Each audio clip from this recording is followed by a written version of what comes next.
So before jumping to the second part, I'm very happy that we have the European Public Real Estate Association with Jean-Marie Simon here with us. There you are. So I'm going to invite Jean-Marie to make a brief statement from the EPRA perspective, and then I will invite the next speakers, which I will tell you which ones are in a second.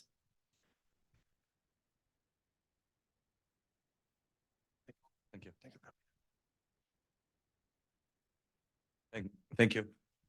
Sorry. Yeah, thank you very much for your invitation. That's very kind of you. And I really like the different presentations, especially from the different national authority.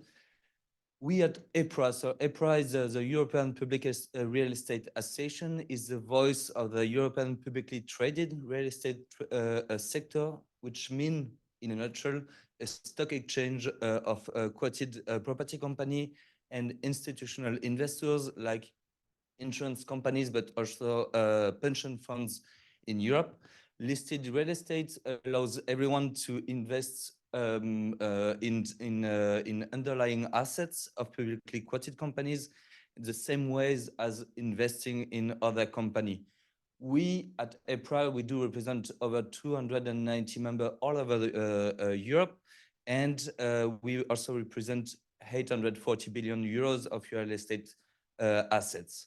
We do represent a company owning highest quality assets in European cities, from offices such as this one, for example, and also shopping centers and healthcare and retirement facilities. So we cover where we do believe that where we work, we live, and we at some point die. We are part of that way.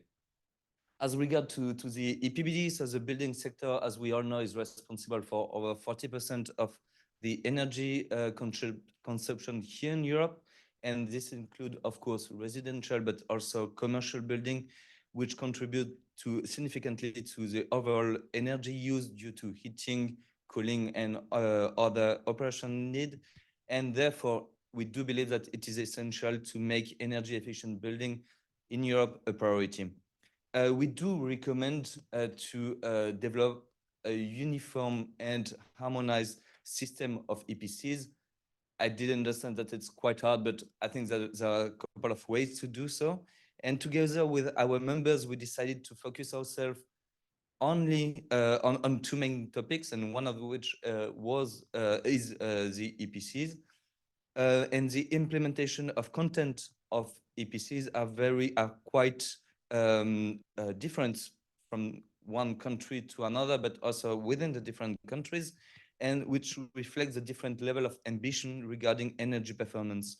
We do believe that the EPBD recast fell short of addressing those discrepancies, and therefore we do advocate for the establishment of a unified and comprehensive system of EPCs across the EU to ensure a uniform standard and terminology, effectively, allowing us to speak the same language. Our members have raised several concerns about the regulation and especially about the implementation of the EPBD.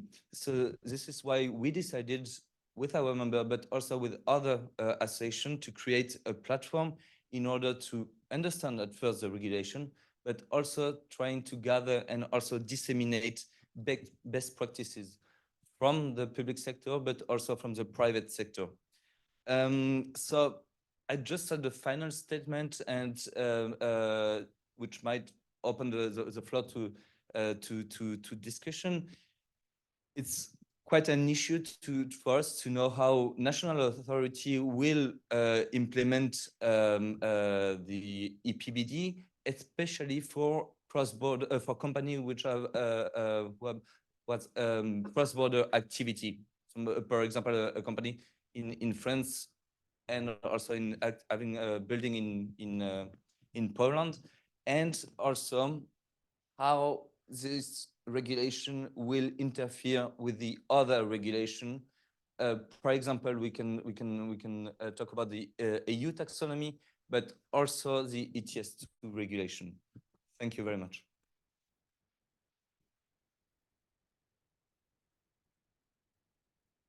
Thank you so much, Jean-Marie, for being with us and giving the EPRA perspective and also showing us your concerns in terms of implementing the recast EPBD